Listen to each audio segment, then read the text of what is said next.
Parents have a very unrealistic expectation of what their children are capable of. And just seeing that it's beyond their power to have a temperate, moderate use of this highly addictive device. Traditionally, this ability to do what we put our mind to be able to control ourselves, to be able to exercise good judgment, these were thought of as powers, as abilities of the soul that are acquired over time through long struggle until they become habits. And they're called virtues, which comes from virtus, the Latin for power or strength. The parents themselves do not have the power to do what is good for their child. They do not have the ability, they do not have the habit of the soul.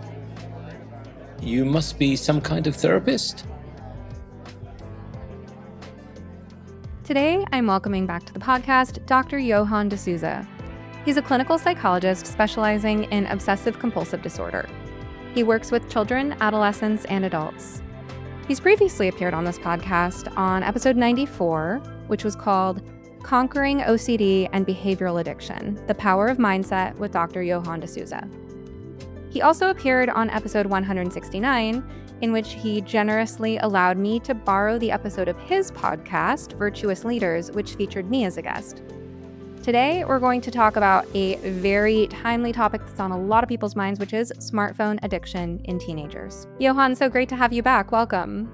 Thanks, Stephanie. It's really good to be here. All right. I am so glad that you are specializing in smartphone addiction in teenagers these days and delivering some real talk about it, because it's hard for people to draw the sort of hardline stances that you've taken. It sounds like you're arguing the position that teenagers should never have smartphones. Is that correct? Yep, that's it. And from one hardliner to another, I appreciate that recognition. Okay, well, I'm excited to dive into it and at least give a voice to this perspective, because I think, even if people don't make decisions for their family that are perfectly in line with what you'd recommend, taking this stance, I think, helps shift the Overton window for all of us. Exactly. Yeah, that's part of the reason I do it. Before we get into it, you are also a PsyPact licensed psychologist, and this is something that I want to make sure our audience understands before we get into smartphone addiction in teenagers, because I frequently find myself in private conversations with my parent coaching clients explaining what PsyPact is and that there are a limited number of therapists such as yourself who qualify under PsyPact to work as clinical psychologists across a number of states. So a lot of American consumers of therapy who are relatively new to searching for a therapist might not even understand that therapists are typically licensed according to state, and they might not be familiar with all the different types of therapists there are: LMFT, LPC, LCSW, PsyD, and things like that. So PsyPact, as something that applies specifically to people like yourself with a doctorate in psychology, I think is really great, and we need more of this. We need more progress in terms of allowing therapists to work in different states, given that so many people are just doing telehealth now. So I just want to take a moment while I'm speaking with someone like yourself, who is a PsyPact licensed psychologist, and have you explain to our guests, or excuse me, to our listeners, what is PsyPact and what does it enable therapists and consumers to do? Well, as I see it, it's a rare win for government bureaucracy, which actually makes it easier for people to access appropriate health care. So the way it works is these PsyPact participating states provide a reciprocal licensure to anyone who is licensed within one of those states, and then they go through the PsyPact specific process. So at this point, there are more than 40 states that all have this reciprocal licensure. So even though I'm located in Texas, I can see people across the country, with some notable exceptions, that don't participate, like California, Massachusetts, New York. I think those are the big ones that don't participate in it. So for people listening, remember, this only applies to people with a PsyD, right? Correct. So doctors of clinical psychology like yourself? That might be right, yeah. So, and keep in mind that within, to be called a psychologist, you need a doctorate degree, but that could be either a PsyD or a PhD. So my personal track was PhD, but both of those will be considered doctorate. Okay, so you have a PhD and you qualify. Okay, so clinical psychologists, whether they be PhD or PsyD, And this is something I'm always having to remind people. I'm not a clinical psychologist. People call me a psychologist. I'm not. I am a psychology specialist. I have a master's degree in psychology and a lot of experience in the field as a master's level clinician. So LMFT, licensed marriage and family therapist. All the other L's, LPC, LCSW, those are all master's level clinicians. This is just good information for people who are new to therapy and don't really know all the, ins and outs of licensure. So just because someone lives in a PsyPact state doesn't necessarily mean that all the therapists in that state qualify for PsyPact. They have to go through a process like you did, right? So they either have to be a PhD or a PsyD, and then do they have to apply for PsyPact? Yes, exactly. It's pretty easy to get it, I think. It's just, fill out a form, you pay a few $100 a year, you got to renew it, and then you get approved.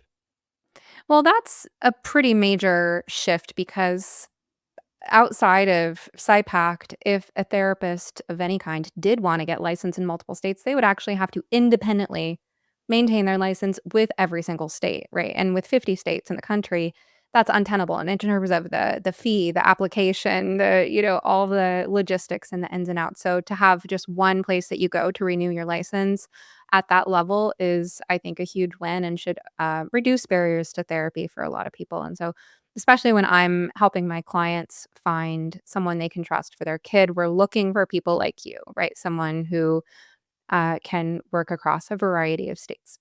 So thanks for taking a moment to break that down with me because I just find myself explaining it to people privately so often. And it's like, oh, I've never actually mentioned PsyPact on this podcast, and people ought to know about it. And so if you are a listener wondering if this applies to you, you can just go ahead and Google PsyPact. That's PSYPACT. Whenever I'm talking to someone in a state and I don't know if that state is under PsyPact or not, I'll just go ahead and Google the PsyPact map. I'll see the current list of states. And I've been following this since there were 20 something states on that list. And now it's 80% of the country. And that's really great. All right, so let's dive into smartphone addiction in teenagers. You recently published a book on this. Can you tell us about it? Saving teens from toxic screens. So it's basically based on the talk that I've been giving over the last 8 years around the country. And it's just a way of getting the message to more people. And what is that message? Never give your child a smartphone. It's a little bit of a spoiler alert. Usually I don't do that reveal until like 2/3 of the way through the talk. But that's the message. Say no to toxic screen use. That's video games, social media, and pornography. And those all are primarily accessed through the smartphone. So normally you lead up to that, you build the case first, but I appreciate our audience knowing upfront that you do take that sort of hardline stance, and then we can hear why you would draw the line like that. So you count social media, pornography. I think those are easier to agree on. Video games, that's something that, they're I would think a lot of parents would say, well, in moderation and, they're innocent, they're kid friendly. That depends on the game, of course. But what is your stance on video games in particular? Yeah, I think you're right that it may be the least harmful, which is why I typically order the toxic screen uses in that way, in that hierarchy: video games, social media, and pornography. The reason I call it toxic screen use is because I think it's impossible or almost impossible to use these forms of screen use well, either because they're intrinsically evil, like pornography, or because they're designed to be addictive, like video games and social media. So, and video games affect boys more, social media affects girls more, although, of course, there is overlap. Why I think video games are harmful. So, it trains young people to believe that the purpose of life is mindless entertainment, and the purpose of work is to basically feed their video game habit. So they basically minimize effort and maximize mindless entertainment, which is what leads to the phenomenon that Haidt describes of failure to launch. Young men living with their parents without any job prospect or clear career or even education uh, for years, sometimes for decades. So how do video games contribute to this? One of the mechanisms is you get a reward for a disproportionately light amount of work, which is which is like a evil twin of the real world. In the real world, you get a reward, you get fulfillment for putting in a proportional amount of work. If you like think about historically, like starting having a garden or raising kids, like these things are actually extremely difficult. They take a lot of effort and they take a lot of knowledge too, but they're also very, very rewarding. Whereas the with the video game, uh, you, it rewards you much more frequently, much more easily. In fact, there was a case in Japan of a couple who were so immersed in this video game that their baby died of neglect, and the video game they were playing was one in which they were raising a family together. So it's really a perfect illustration, tragical, of this principle I'm referring to. That's extremely tragic and disturbing. And I know I personally have seen, and I think many people have seen those more extreme cases of failure to launch. And um, I'm curious what you think the safe amount of video games are for kids and if that varies depending on age. My goal in life is to strive to achieve the highest level of human and even supernatural perfection. And I know that's a big task. It's a challenge, of course. The growth is limitless, um, but I'm not content with the minimum. And I would call other people, especially young men, to strive for the same. There is the world is very beautiful. The universe is very beautiful, even beyond the things that we can see. Uh, and video games, even if they're not intrinsically evil, are rarely and perhaps never the best thing that we could be doing with our time. So my point is, uh, hey, is there something better you could be doing? And it's not about people often frame this in terms of the minimum. Well, let's permit a little bit of it because it's not evil in itself. But my point is, well, what about looking in terms of the maximum? What is a beautiful life in pursuit of the greatest goods that we can strive for, and how do we instill that uh, in children so that they can achieve their full potential and also bring other people upwards. So I would replace video games with more positive activities like taking on challenging responsibilities, wholesome leisure, reading, playing outside for children, or just being outside in nature, spending in person time with friends, art, crafts, building things with your hands, woodworking. If someone were to invest the thousands of hours that is spent on video games into these activities, how much more fulfilling playing an instrument, how much more fulfilling would that be in their lives? So I'm also an idealist like you, and what you're saying resonates with me. Um, as a step parent, it's it's a constant exercise in letting go of control because there's only so much say I have in that role. And I think about what my role as a step parent in that regard has to do with all of the other imperfections and limits that families face in their day-to-day life between the ideal and what's real.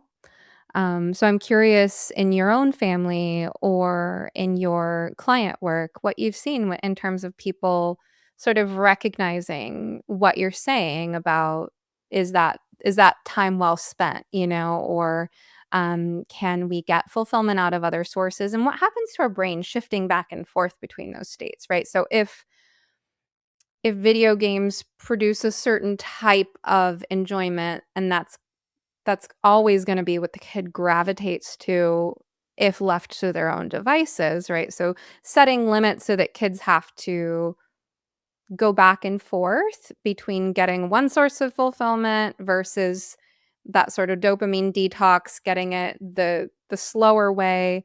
Like, in the reality of how this plays out for families, what have you seen? Well, I have had the privilege of working with very, very good families over the years. I've been mentoring young men for 15 years, 16 years, since I was in college, actually.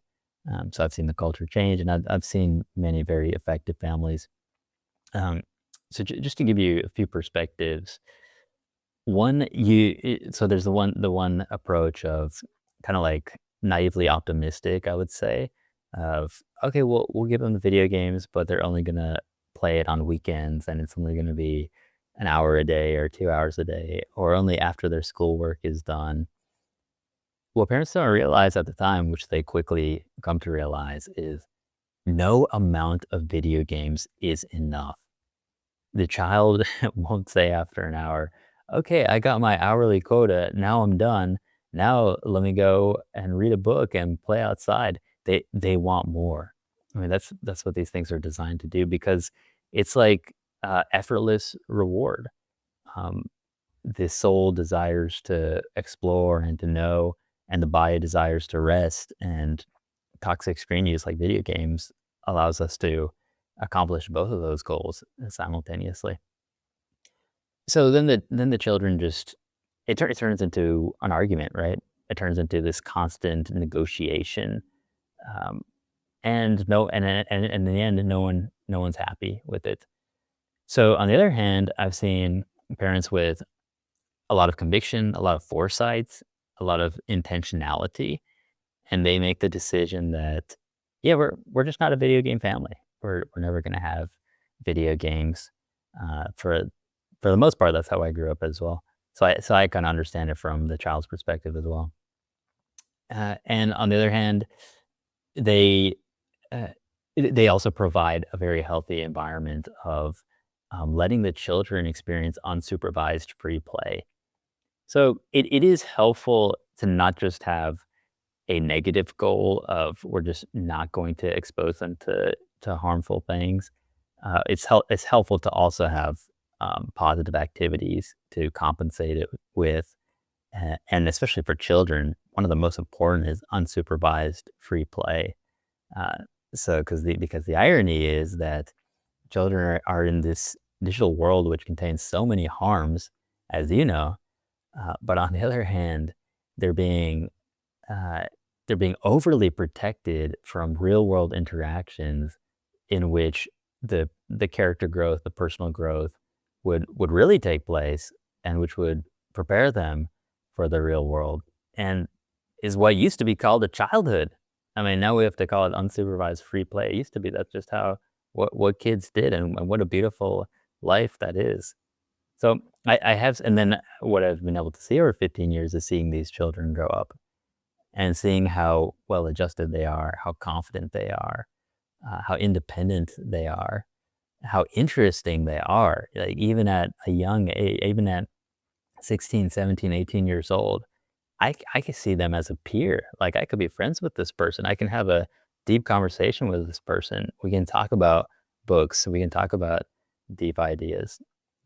So it's really worth it. Once you see the positive outcome, you can see, wow, raising a child like that is very worthwhile. I mean, I would definitely commend any families that are able to hold that structure of we're just not a video game family. That's not something we do in our home. When you're also supplying a stable environment with a lot of access to the outdoors, hopefully a safe neighborhood where there's other kids to play with, enriching activities, things like that. I think that's ideal. And then, it raises questions families navigate of, okay, and what about when you're at your friend's house, right? Because we might not have video games here in our home, but when you go to your friend's house, here are the things that we can and cannot control about that.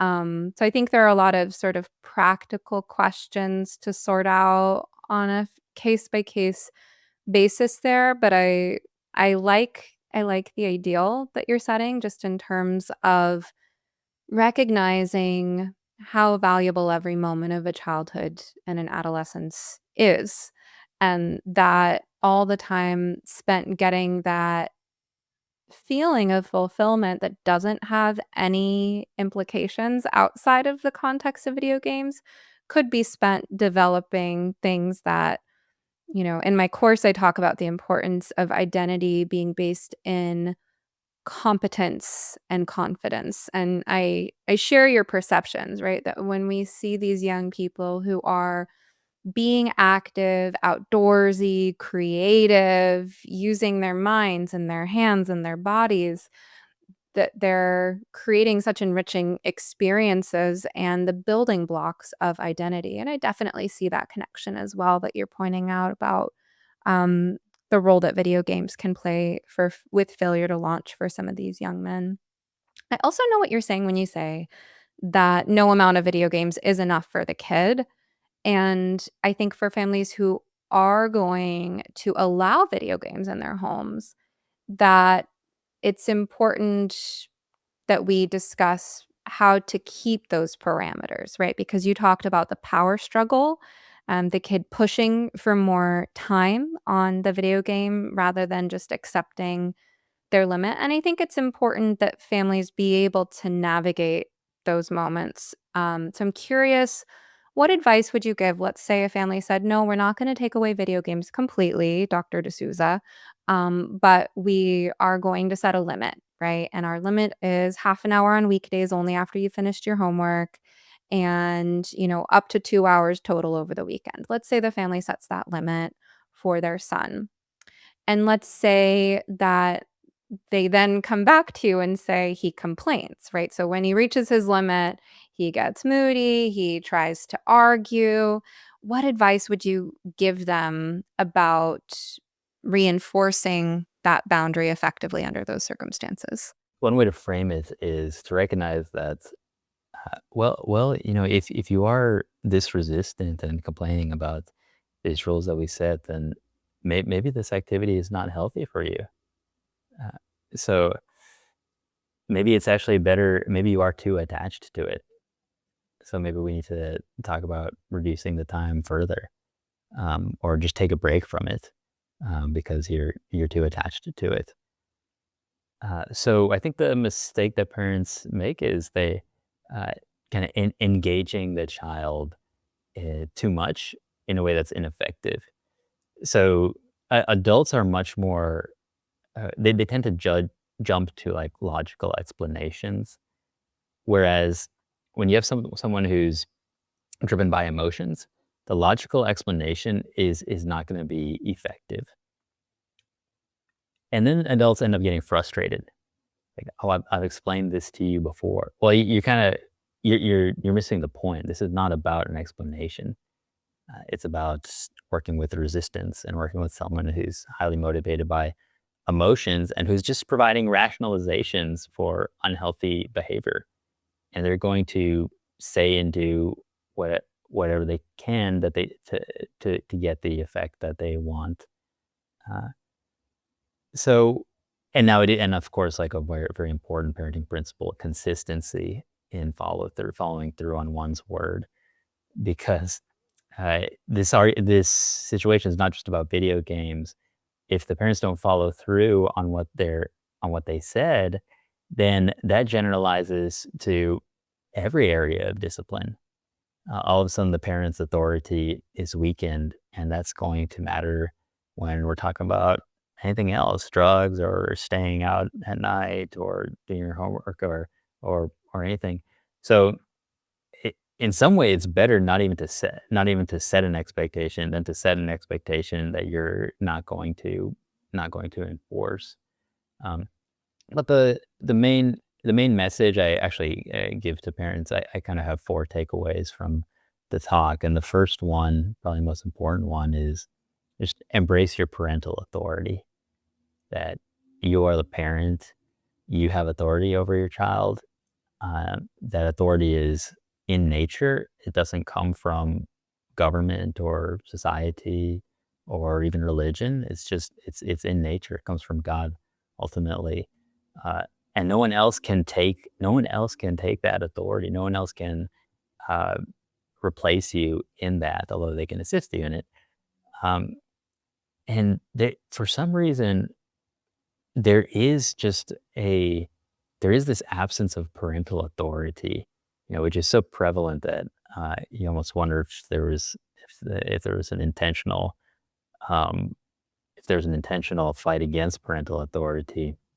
So what ends up happening is that the emotions of the child control the child's behavior, and then the child's behavior controls the mom's emotions, which then controls the dad's decisions, and you have a complete inversion of the power structure in which the family is being directed by the emotions of a teenage girl. And the alternative to that is embracing your parental authority. Well, you're singing my tune on a number of levels there. So, first, your point about how kids can sound like they're trying to have a logical, rational debate with you.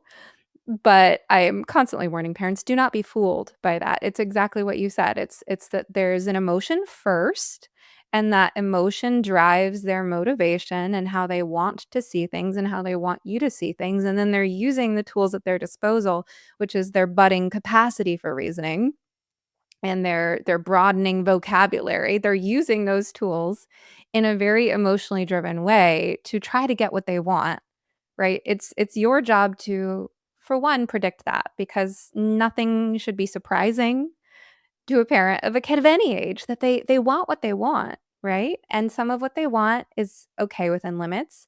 Some of what they want is good and healthy, and there are no limits on, how many blueberries your toddler can eat. The limit is your budget, right? Because those blueberries are good for them. There are things that they're going to want that are healthy and that you can give them unlimited access to, or relatively unlimited. There are things where you need to set the limits, and then there are things where it's off limits, right? And it's your job to know the difference between those things. And I agree about, some boundaries are non-negotiable. And if you give your kid the sense that they are negotiable, then prepare for the argument, prepare for their Exactly. best attempt at negotiation. And I think the most vicious trap that families can fall into, especially as adolescence really ramps up, is when they've engaged in intermittent reward of bad behavior. So you know exactly what I'm talking about as a behaviorist, right?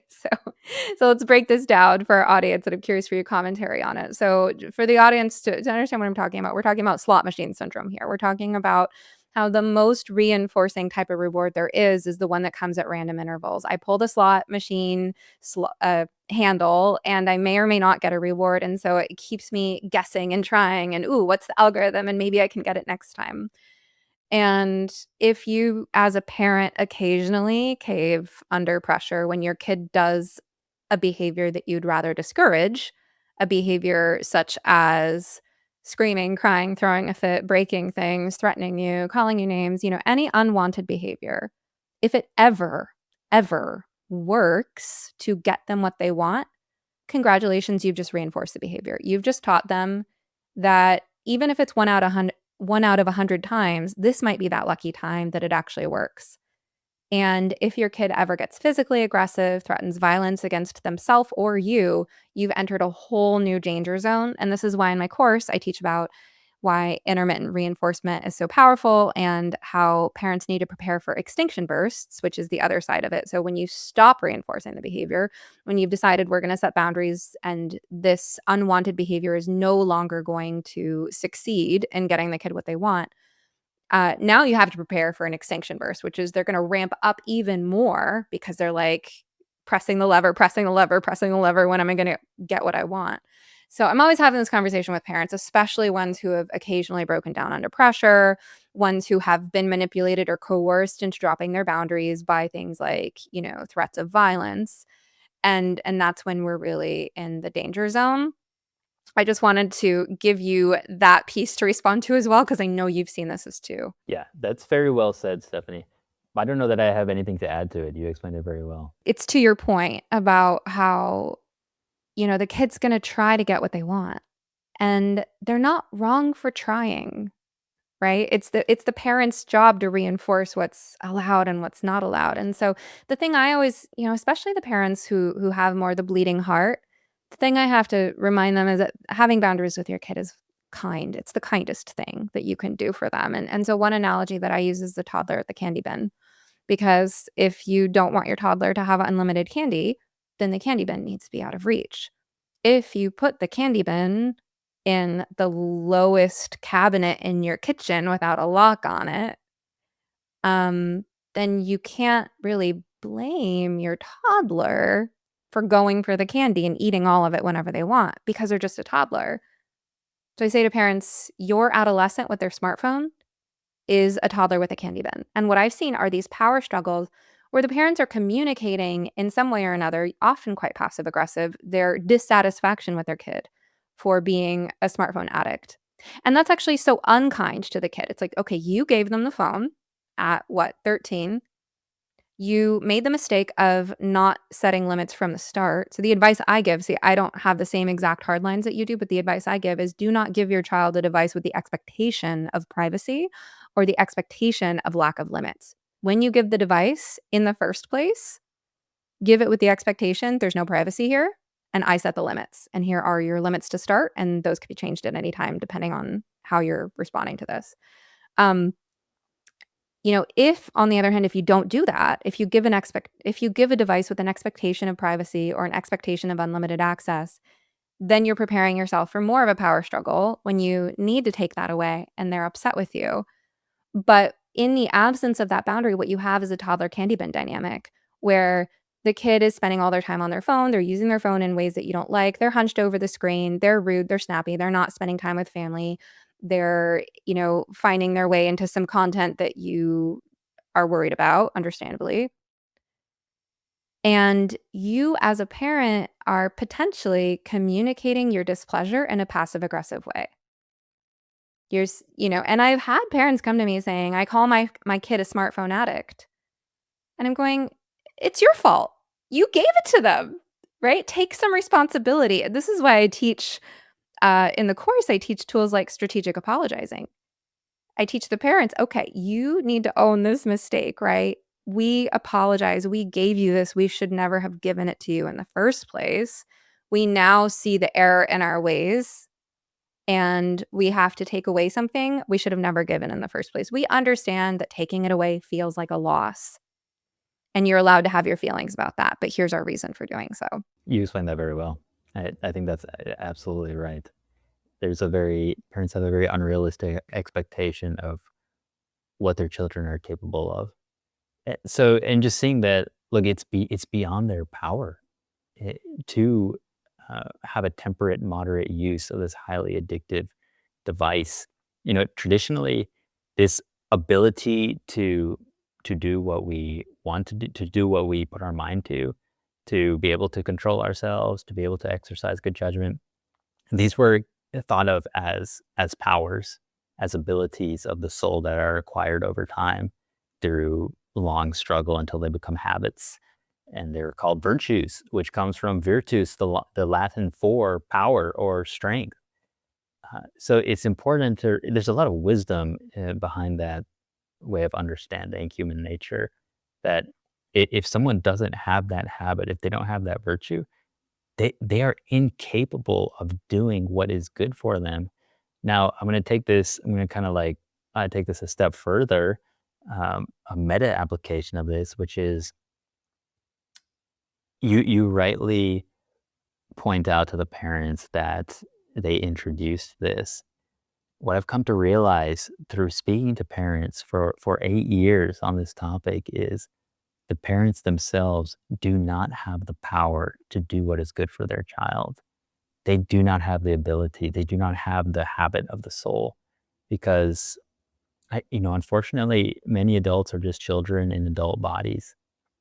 And, you and I are adults. We can relate to that. We know our own struggles, that if we have smartphones, we're probably addicted ourselves, because these are extremely powerful. It's very rare to find someone who has a smartphone and is not addicted to it, or who wouldn't say that they use it more than they would like to use it.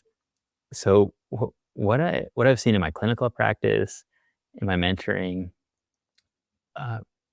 one of the strongest drivers of child smartphone use and them having the smartphone before they're ready for it is, on the one hand, maternal anxiety, and on the other hand, kind of weak, passive dads. So those roles can switch, but I think typically that's what I've seen. It's like anxious moms, weak, passive dads. And I understand I mean, I have a lot of empathy towards people in this situation. maybe they didn't have strong parents themselves. And my job is here not to like cast blame, but to help people just recognize and then uh, develop the strength to move beyond it.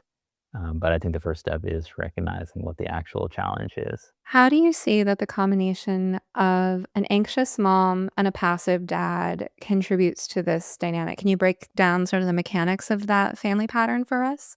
I'll tell you how this shows up in my practice. So I'll have initially the parents call me in for their, let's say, high school child not performing as well in school as they know he's capable of. Uh, and so they think, well, maybe as you know, as you've experienced also with therapy, many parents have the approach of, well, it's my child's fault and they just need therapy. And then I can like wipe my hands of this and then the therapist will fix my child and we can all move on. Um, but when I get to, which is not recognizing their own role in the dynamic, right? Uh, when we sit down with the child, mom, dad, I'm just laying out the research on screen use, which is very clear at this point. It's not ambiguous. And the child looks terrified, like, man, it's all over for me. I'm gonna lose my smartphone. I'm gonna lose my video games. The mom looks like very fearful.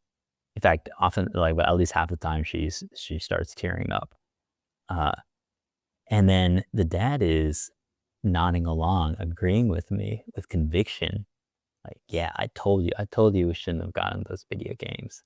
I told you we shouldn't have gotten the smartphone. At first, I used to think that, yeah, dad is on my side. Like, this is my man. I got an ally in the room here. Then it occurred to me, like, wait a second. You knew the whole time that this was not a good idea, and yet you went along with it?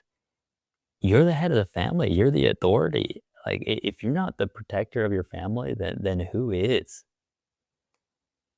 So ultimately, the child's emotions are not an issue if the mom can be strong, and the mom's emotions are not an issue if the dad can be strong. That's what we're looking for the dad for, is this to be the rock, the emotional stability, because it's okay if mom is anxious. I mean, that has an adaptive role in human development over millennia, right? Especially when you're raising very young children, as moms are the primary attachment figures of. Uh, it's okay for a mom to be anxious as long as the dad stays strong. And at the same time, I would say to the mom that well, resilience is it's being afraid and still choosing to do what is good, and those things are compatible, and that's real freedom.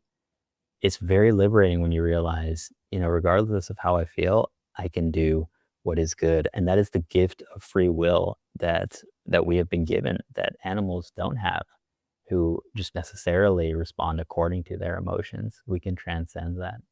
Delivering some truth bombs. I've seen similar dynamics. Yeah, and oftentimes there's some kind of marital dysfunction there, right? Where you feel that mom and dad are both bringing an important part of the picture. Mom sees and feels her piece, dad sees and feels his piece, but somehow the two pieces of perspective that they both bring are not working together cohesively enough to find the truth of what that kid needs to be raised with. Let's take a break, and then when we come back, so we led with video games, and then, we still need to talk about, social media, pornography, and just device use in general with teenagers, and why it is that you have the stance that parents should never give their teen a device, or as I like to call it, the candy bin. Your trans identified kid won't listen to reason because reason isn't what they need right now. They need a parent who knows how to communicate in an empathic yet strategic manner. ROGD Repair gives you over 120 lessons in the psychology and communication tools that actually work when normal parenting doesn't. Plus, RepairBot, your 24/7 AI coach trained on my entire body of work, ready to help you navigate tough moments in real time. Visit rogdrepair.com and use code SOMETHERAPIST2026 to take half off your first month. So we talked about video games, which are the main culprit for boys. And as we discussed, they can affect motivation in a way that contributes to failure to launch. And, before we move on to the next topic, I just want to say if you're a parent of a younger boy, I really want you to think about what failure to launch families are actually facing, because it's one of those things that's so easy to disregard until you're there, but once you're there, it's such a massive problem.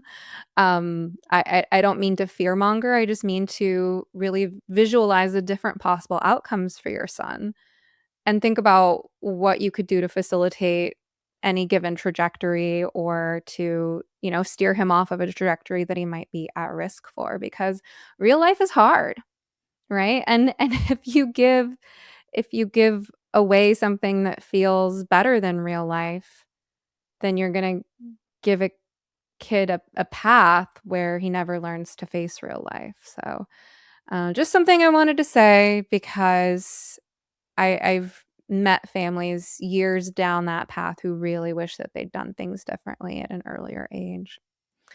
But let's move on to social media. Like you said, it's video games are the main culprit for the boys. Social media is the main culprit for the girls. What are your thoughts on social media?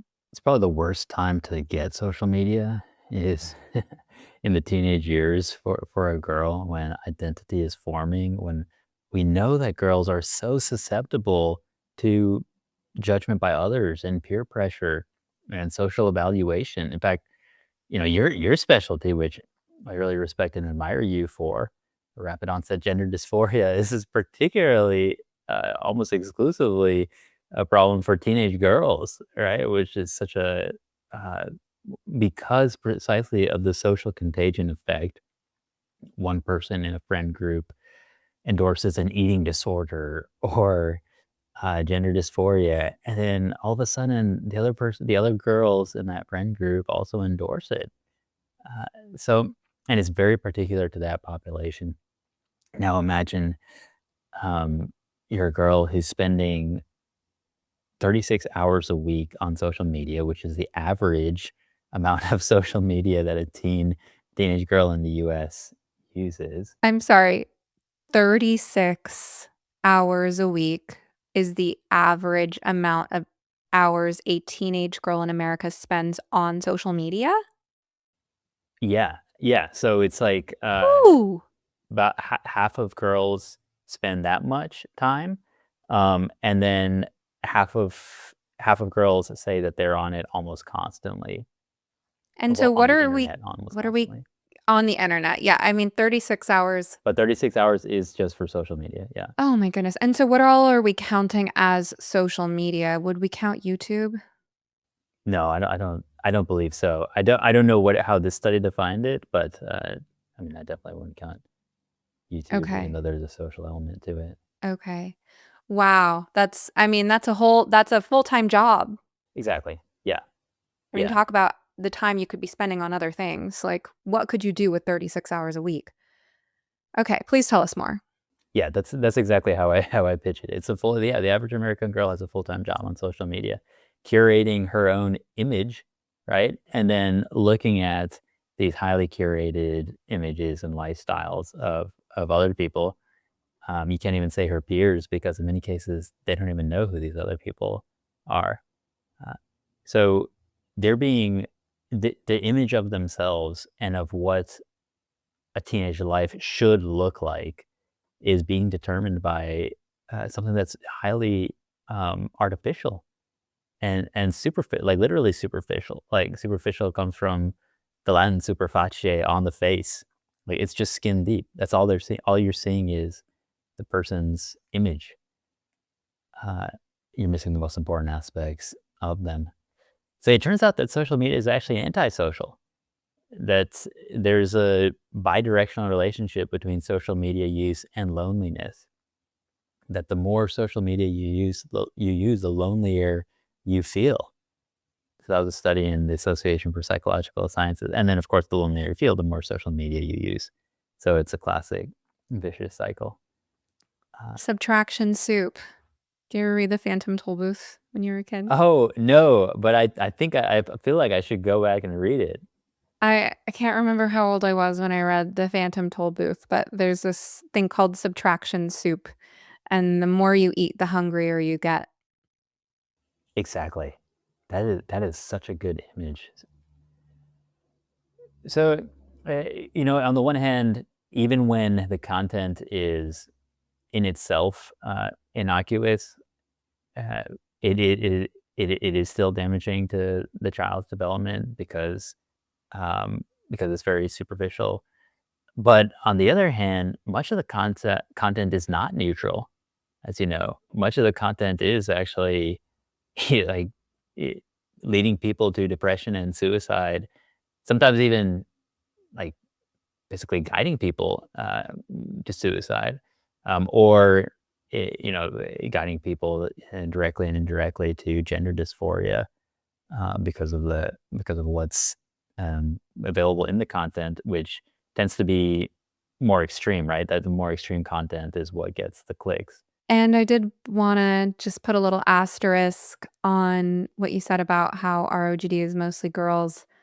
Um, I I don't wanna say that this is good news, and it's like, how do we put this? It's not good news. It's not but, people were talking about for a long time how teenage girls are the most vulnerable cohort to social contagion and always have been, and why is anyone surprised, at what's going on with ROGD? We've been talking about this for a decade now, more or less, as a society. Um the bad news is the boys are falling behind, right? So it would be good news if the number of girls were on to the decline, and that's why the ratio we're looking like it was shifting from 80-20 to 50-50. I don't know that it's actually on the decline for girls. I do know that it's on the rise for boys. But it's a different profile, right? The girls, you're right, it's socially mediated largely through peers and social media, Tumblr, Discord, Reddit. Well, Discord and Reddit are more boy coded, but Tumblr, Instagram, TikTok, YouTube, Pinterest. Um, for the boys, it's often appearing later. It's more 0 to 60. It's more you didn't hear anything from your very boyish son until suddenly he's 18 and he's on hormones. They don't communicate about it. For boys, it's more driven by video games and pornography, right? The other two things that you're here to talk about, right? So it's a combination of the social element of these video games where they're experimenting with female avatars and they're living in this virtual world where they're choosing the female avatars because they're sexy, right? And because it's a target location error, right? It's narcissistic autogynephilia in a way. To a degree, it doesn't mean that's their whole personality. Um, and then there's the pornographic element, which we'll get into later. But I did just want to say that, unfortunately, we're seeing a rise in boys, at least anecdotally. People like me are seeing a rise in the number of boys. And then some of the preliminary research that Lisa Littman is working on right now, which she presented at GenSpect in Albuquerque in 2025, seems to be backing that up. And then also, if you go to dtrans.ai, which was developed by a previous guest of this podcast, Peter James Stephen, dtrans.ai combs Reddit forums for information on the subject. And the data that you can get there is also backing up this idea that the boys are showing up later. They're coming to the scene later in time and also at a later age than the girls because boys develop later than girls. So just wanted to share that unfortunate information. Yeah, thanks for the update. And it does seem to mirror the pornography statistics, in which previously boys were clearly the predominant users or consumers of pornography, and now more and more so girls are catching up, not because boys are using it less, because girls are using it more.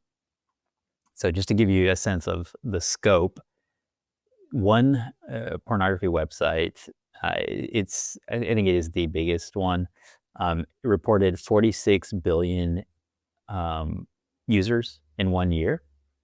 It's obviously like people are using it multiple times but that's, uh, 8 visits it's about like 8 visits per every person on the planet Earth, right? Um, so, at the time that this was reported, it's owned by a Canadian private equity, company called Ethical, Capital Partners, believe it or not. That's This ironic. is this is this is one yeah, this is one pornography, company, you know? Um, so this is highly prevalent, unfortunately, and I believe it is the biggest problem facing, young people, especially, boys today, and I say that from the experience of mentoring adolescent boys, again, for 16 years. Like, that's why I'm so invested in this issue, that's how I got it into this issue to begin with, because I'm trying to raise these how I'm trying to instill, character in these guys, help them to, live a life of virtue, help them to become the best fathers, friends, citizens, professionals that they can be, have their own families one day. And I just realized that, man, we're just spinning our wheels here if we don't address this highly prevalent addiction that people from even the best families fall into.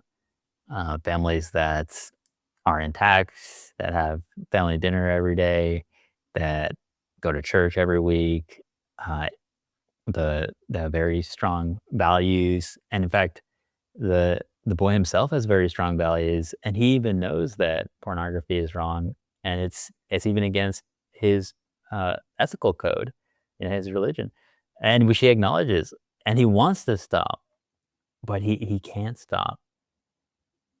And then he ends up being, suicidal as a result. I mean, this pattern is, unfortunately too common, and it's parents find it extremely surprising. There's a great deal of, naivety, unfortunately, which contributes to this, that it's not gonna be my son is not going to fall into it. Well, my son's a good kid, I can get him a smartphone.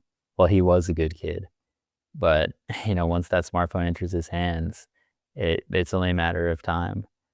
Um, and I've talked to boys, like, very candidly about this, and even in group settings. I gave a talk to some high schoolers in Austin. Again, these are from exceptional I work with very exceptional young people. I'm very grateful for that.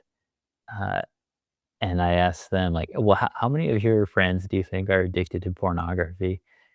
Uh, and 50%, more, 60, more, 70, 80. We landed on 85. They think 85% of their friends from conversations with them. I gave another talk to another group in another city and asked, at a certain point, I said, "Well, maybe this isn't a problem for you guys, though, right? Like, um, do you guys know anybody who doesn't struggle with this?"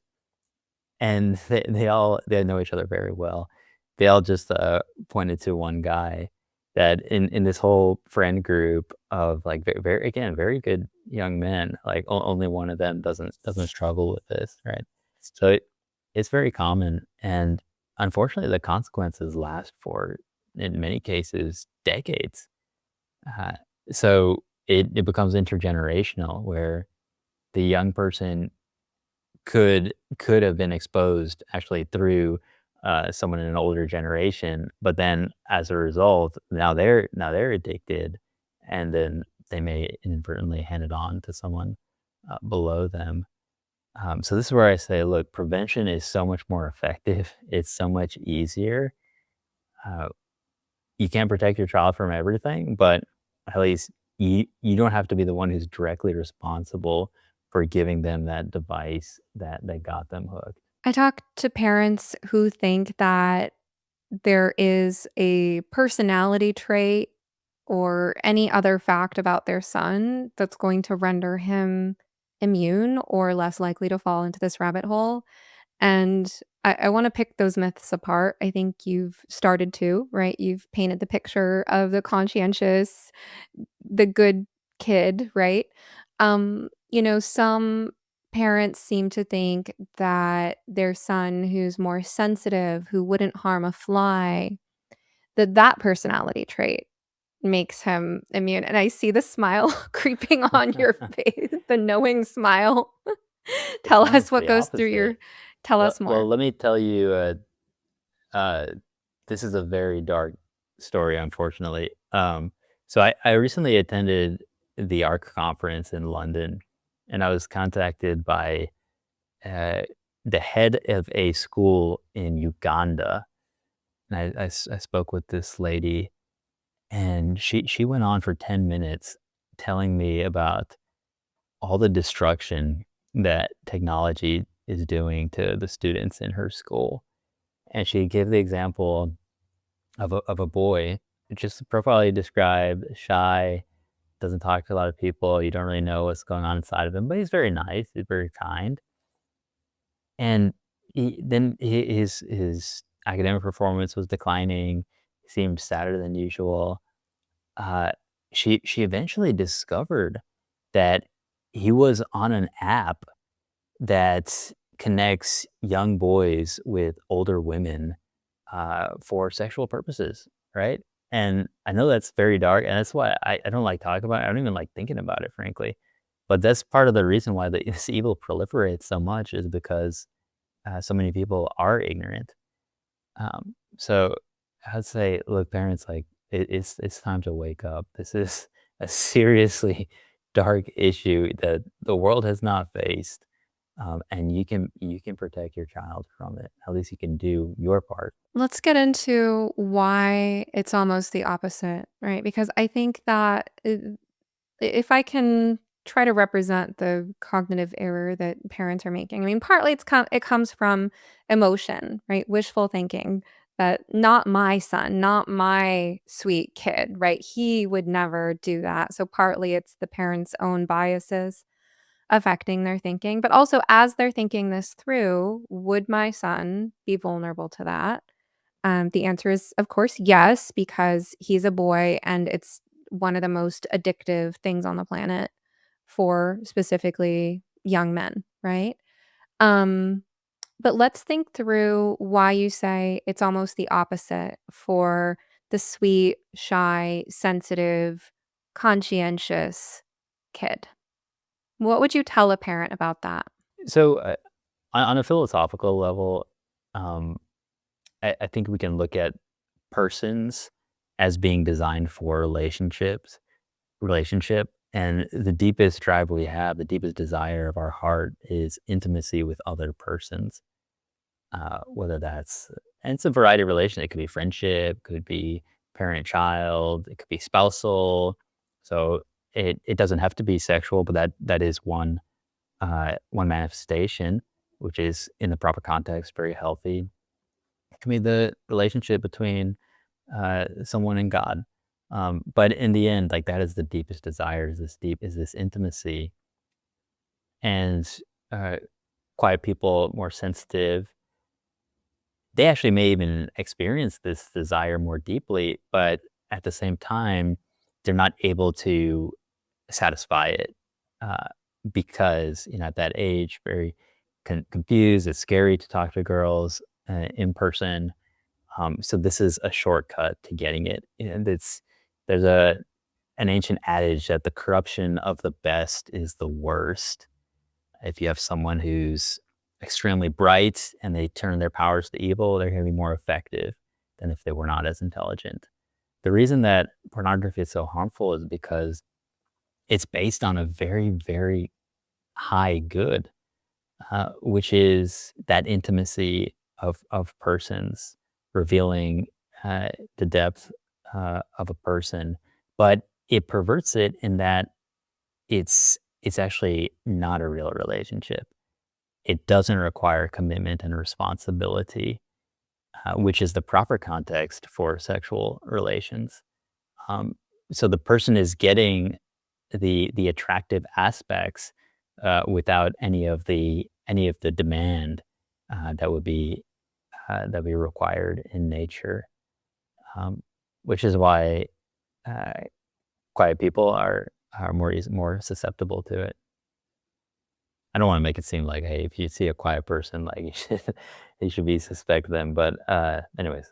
think I explained my point. No, I think that's very well said, and then that person's conscientiousness can create more inner tension between their idealized identity and their actual behavior, and you as an OCD specialist probably know a lot about what happens when a conscientious and neurotic person has an unresolved inner tension between their aspirational idealized self, so a boy who thinks of himself as being very respectful of women, for example, and some unwanted behavior such as compulsive pornography use, which he knows is disrespectful to women. Exactly. Yeah, there's this inner conflict.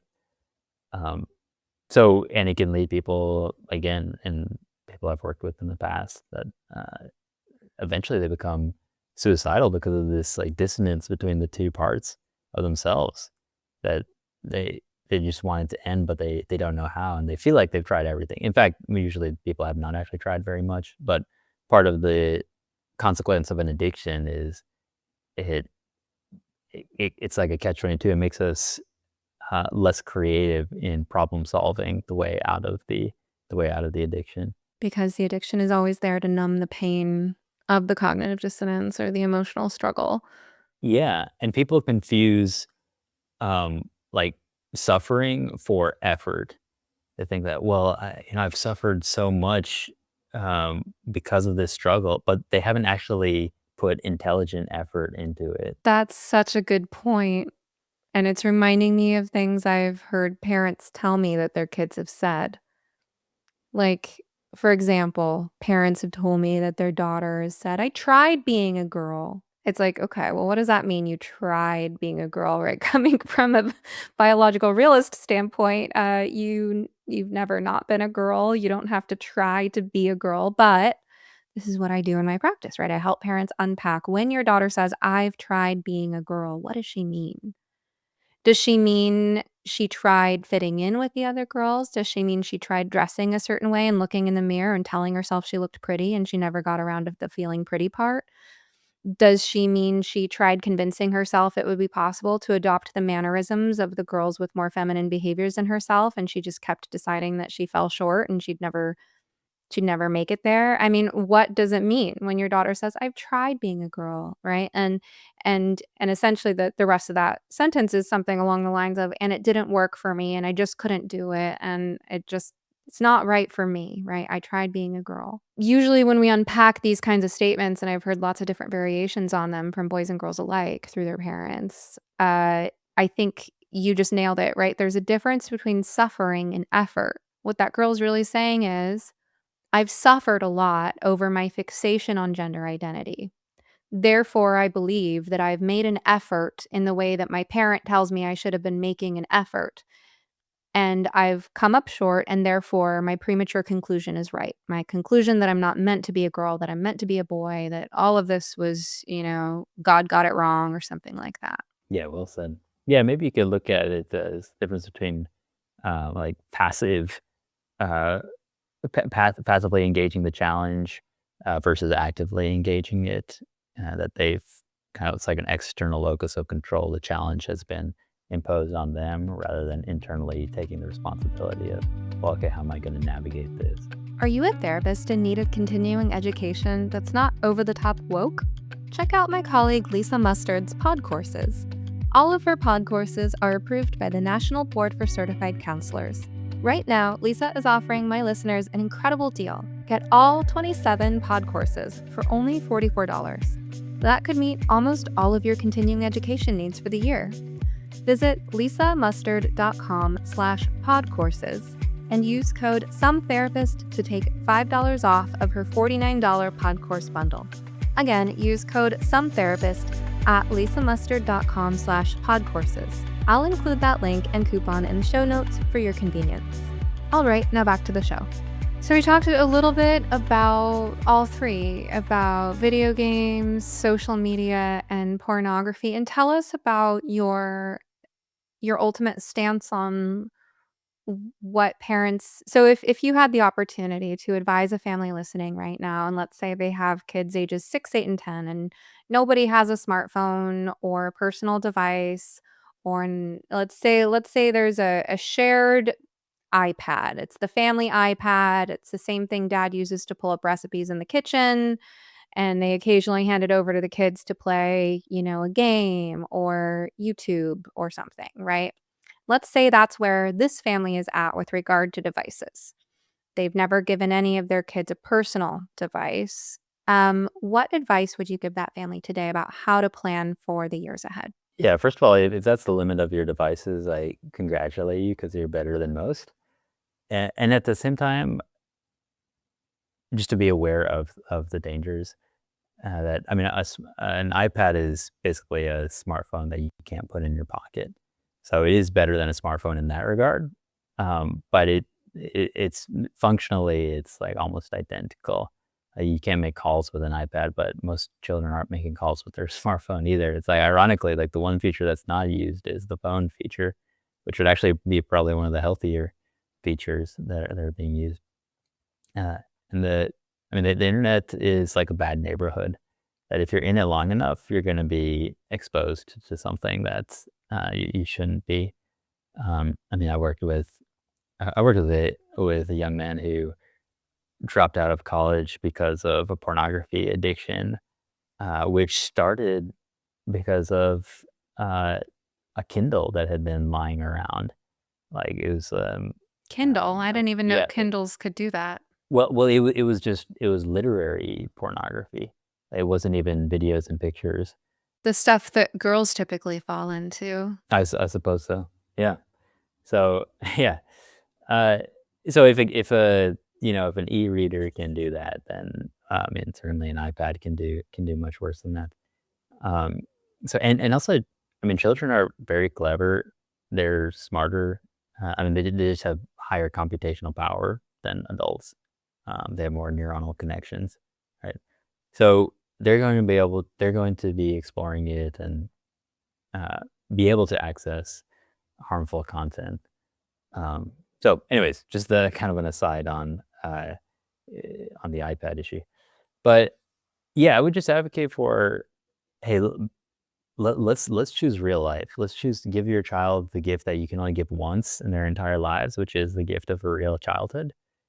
Um, Doing the things that I had mentioned previously, wholesome leisure, unsupervised free play, and make your job easier by saying no to toxic screens and never giving your child a smartphone. So, as you said or implied earlier, parents make this harder on themselves than it needs to be. I used to think that in order to help people, I need to be an expert in technology. I need to be expert in all these devices and all these apps and all these different types of social media, many of which I've never personally used. Then I realized, no, actually, the solution is very simple. Never give your child a smartphone. It becomes complicated when the door is open as a possibility. Hey, you're not mature enough now, but maybe later, maybe when you're 16, maybe when you start driving, when you're 18, when you go to college. But none of these numbers are magical. Ultimately, to use a smartphone well, what it takes is good habits, and that is not determined by years of life.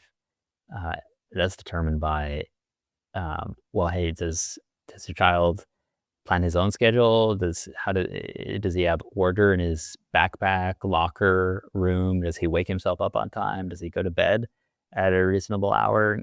Does he do chores and schoolwork without being asked? Does he follow through on what he says he will do? Does he not only take care of himself, but take care of the family and his younger siblings and even cook meals around the house? There are many ways to determine a child's level of maturity, and that is what's required to be able to use a device well.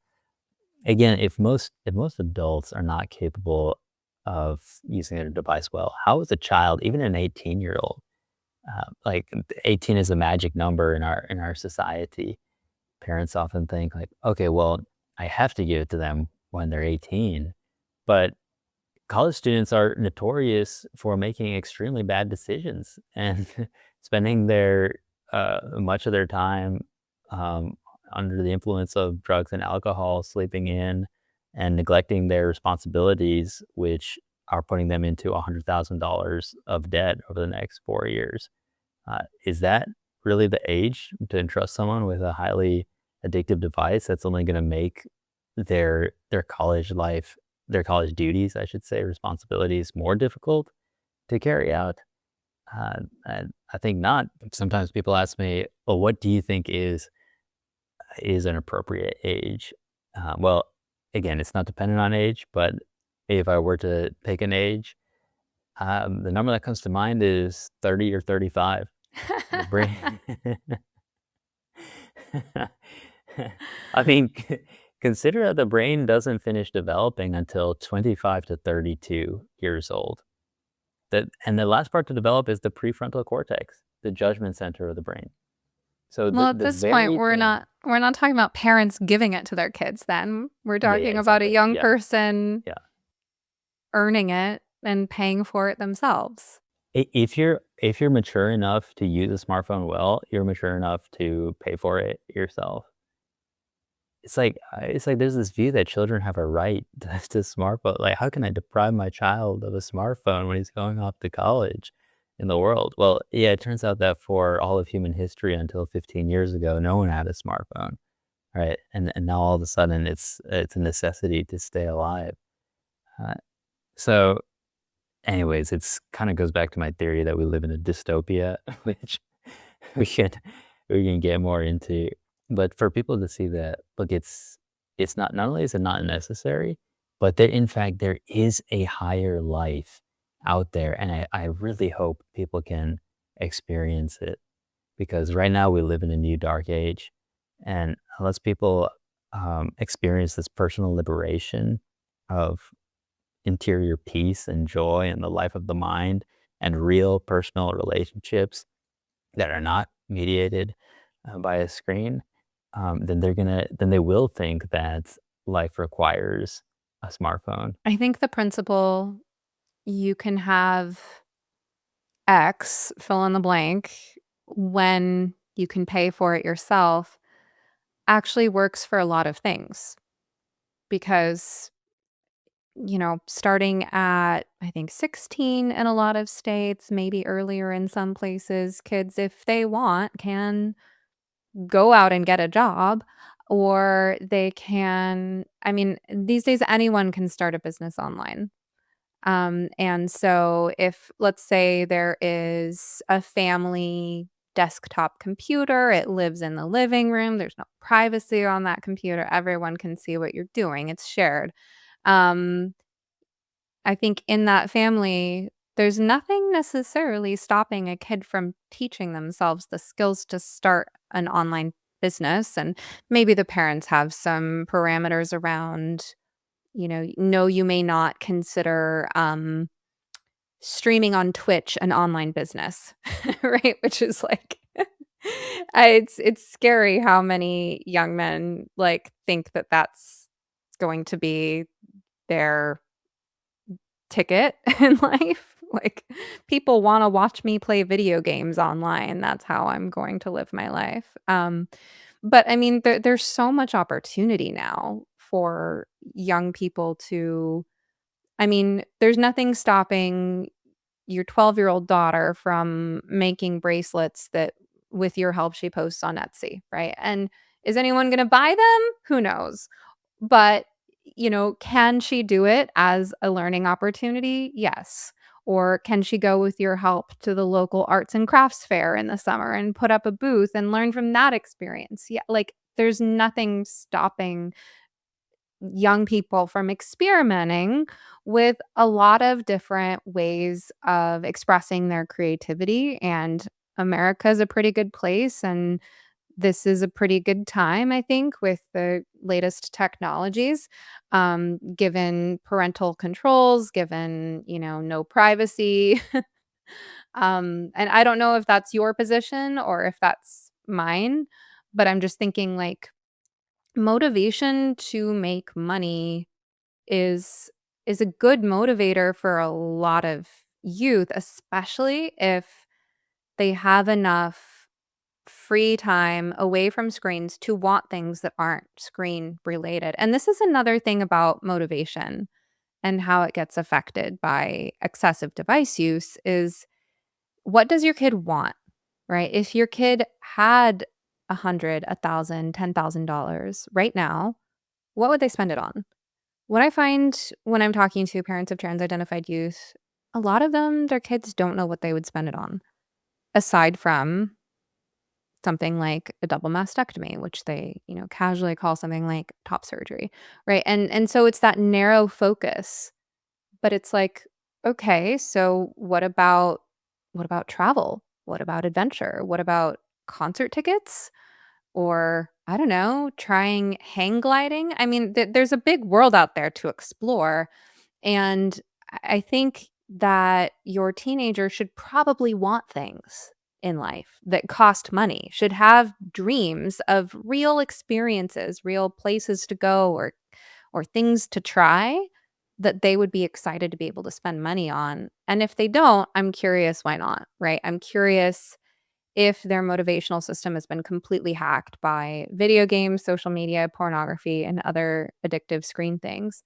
If your kid has that natural motivation where they've always wanted to travel to a certain place, they've always wanted to try a certain adventure sport that you have to be, have a certain amount of money and fitness to be able to try, um, then that's something for them to work toward. And adolescence is a great time to start dreaming big in those ways, and to have your parents help imagining, okay, how could we actually help you work toward that goal?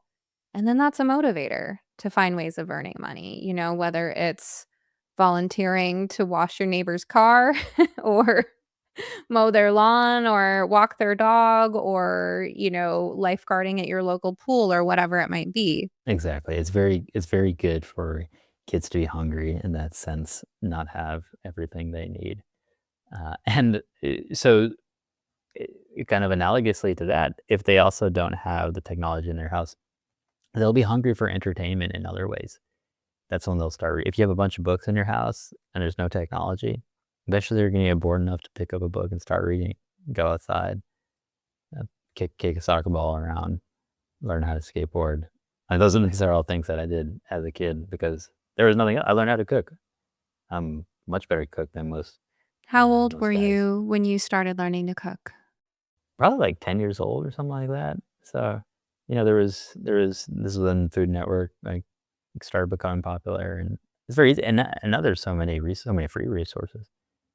You can learn how to play an instrument very easily these days through free resources. Yeah, those are all good things. When there is some amount of device use, parents who are going to allow that but have limits need to remember that there's a bit of brain shifting gears, right? And so what you can get in the in-between spaces is this attitude of, I'm bored, entertain me, tell me what to do, tell me what you expect me to be doing if not the screen, because I think the screen is my default. I think in the absence of something else that you're telling me I need to be doing right now, I should be able to go to the screen. Why? There's nothing happening, right? And kids have to get through that, and parents have to get through that, right? If your limit is, you've had your half hour, the message, you might be willing to offer some suggestions, but there also needs to be that, anything except what's off limits, and letting them be in that free floating anxiety until they settle into, I'm at home, you know, what sparks my interest, right? Until that creativity comes back online, there can be an awkward period. And I find some parents aren't willing to get through that awkwardness, or they feel like they have to justify the limit, right? If they can't say, well, you need to be doing X, Y, or Z right now, then it's again open to negotiation, right? The kid can say, well, why shouldn't I be on my Switch? Right? Or why shouldn't I be watching YouTube Shorts? What else do you have for me to do? Or I'm tired, right? I helped you with the groceries. I'm tired now. I just want to, okay.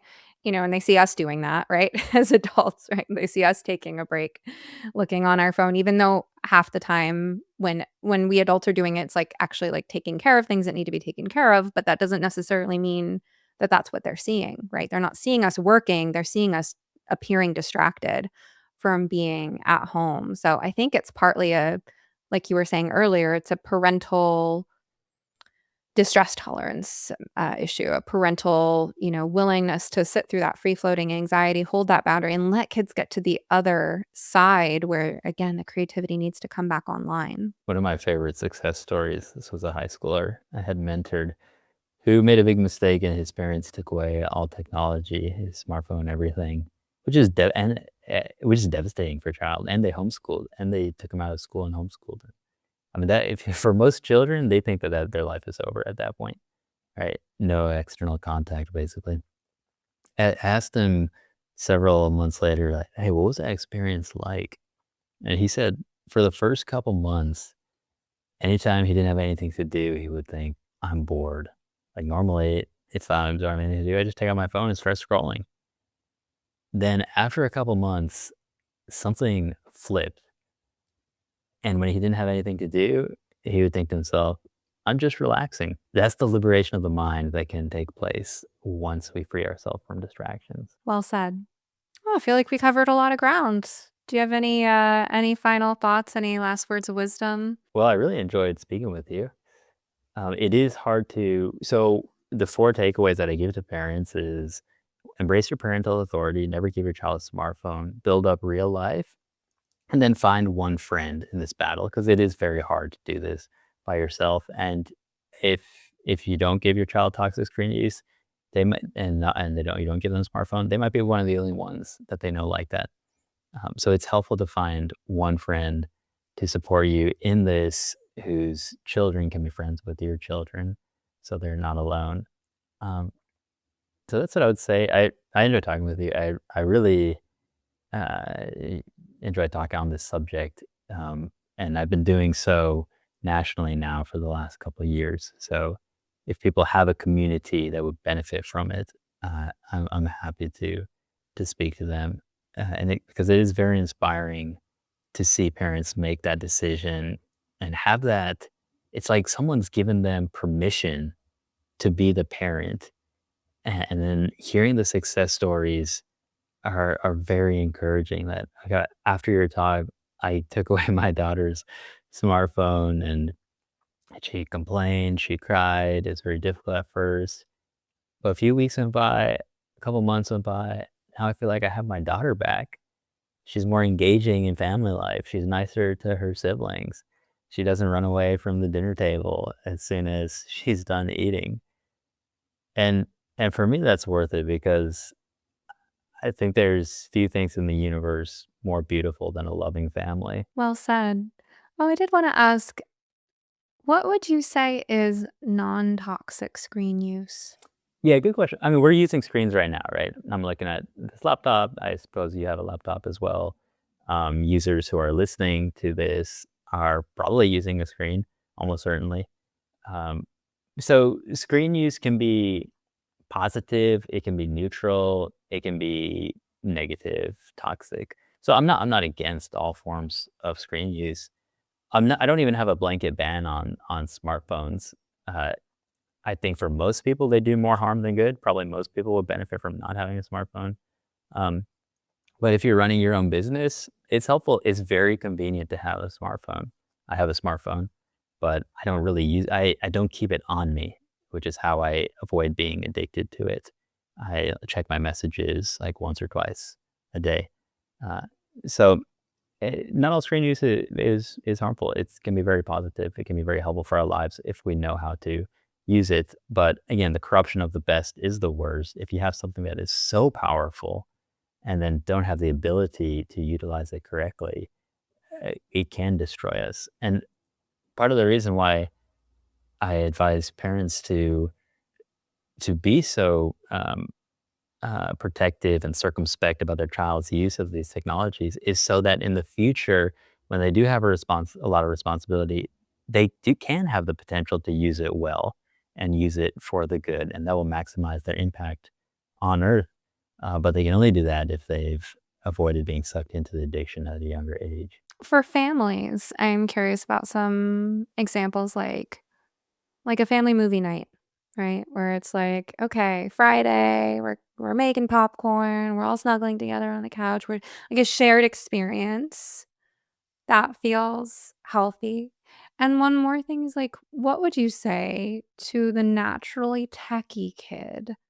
The kid who's interested in technology, not just as a passive consumer, but who's interested in things like, graphic design, 3D printing, learning to code, right? There are so many skills that a kid could learn in adolescence, which, properly harnessed could actually help them get ahead and be well equipped to face certain things. And I'm curious what you would say to the family of the tech inclined youth who has very active interests and things that they're learning. Sure, I'll take each of those in turn. So family movie night can be very positive, and there's three things about it that stand out, are distinct from smartphone use. One, you're watching a movie on a TV. You can't touch the screen. You can't manipulate it at will. You can't stop it whenever you're bored, or typically you don't. I mean, you're missing the experience of the movie. So it does. You're doing one task for 2.5 hours. It does require more of you.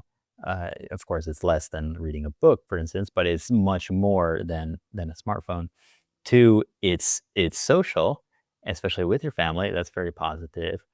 And three, ideally, you would pick content that is formative in itself, and then that can lead to a discussion. There's a lot to be said in child development of having a storehouse of positive, wholesome images. This is called forming the moral imagination. And good movies provide that, like Lord of the Rings. You find noble characters that are attractive, that you aspire to, and evil characters that you realize are repulsive. So that's the role of family movie night. Second point, what if you have a tech savvy child? So I just came back from Ireland, met a father there. He's a pediatrician and also a strong father who I respect. And he did not give his child, his teenage child, equivalent of high school, a smartphone. But you know what? He helped his son. He facilitated his son's interest of building his own computer. His child built his own computer, taught himself coding, and then built a computer for his younger sisters. Also, not too long ago, went to a wedding of one of these boys who I knew in fifth grade, and he and his brothers, very tech savvy. Some of them have careers in tech right now. They were coding in high school, and this was like 10 years ago. Uh, and they didn't have smartphones. And in fact, when they went to uh, the store, or they had extremely limited use purposely, when they went to the store to get their phones, they said, "Okay, we want just this one like coding app, and we don't want anything else. We don't want a browser. We don't want internet." And the guy at the store couldn't believe that a teenager is requesting this. So it is So being tech savvy is compatible with uh, with having very restricted technology use, and in fact, it facilitates it because you're going to be much less distracted, much more focused. All right. All good stuff. Well, Dr. Johann D'Souza, thanks so much for joining me again. Let's talk about all the places people can find you. Are you still doing Virtuous Leaders podcast? I am doing that. I release weekly. And my main hub is my website, johanndesouza.com. So that's where people can contact me if they want to share this message with their own communities, or to get links to my other resources like my Substack or YouTube channel, where I provide short videos to parents on saving their children from digital destruction, or my podcast. Nice. And you have your book. Remind us the name and where people can Yeah. find it. Saving Teens from Toxic Screens. Again, if you go to the resources page on my website, you can see a link for that. Great. Well, we'll make sure all of that is in the show notes. Thanks so much for joining me. It's been a pleasure as always. Thanks, Stephanie. Thank you for listening to You Must Be Some Kind of Therapist. If you enjoyed this episode, kindly take a moment to rate, review, share, or comment on it using your platform of choice. And of course, please remember, podcasts are not therapy, and I'm not your therapist. Special thanks to Joey Pecoraro for this awesome theme song, Half Awake, and to Pods by Nick for production. For help navigating the impact of the gender craze on your family, be sure to check out my program for parents, ROGD Repair. Any resource you heard mentioned on this show, plus how to get in touch with me, can all be found in the notes and links below. Rain or shine, I hope you will step outside to breathe the air today. In the words of Max Ehrmann, with all its sham, drudgery, and broken dreams, it is still a beautiful world.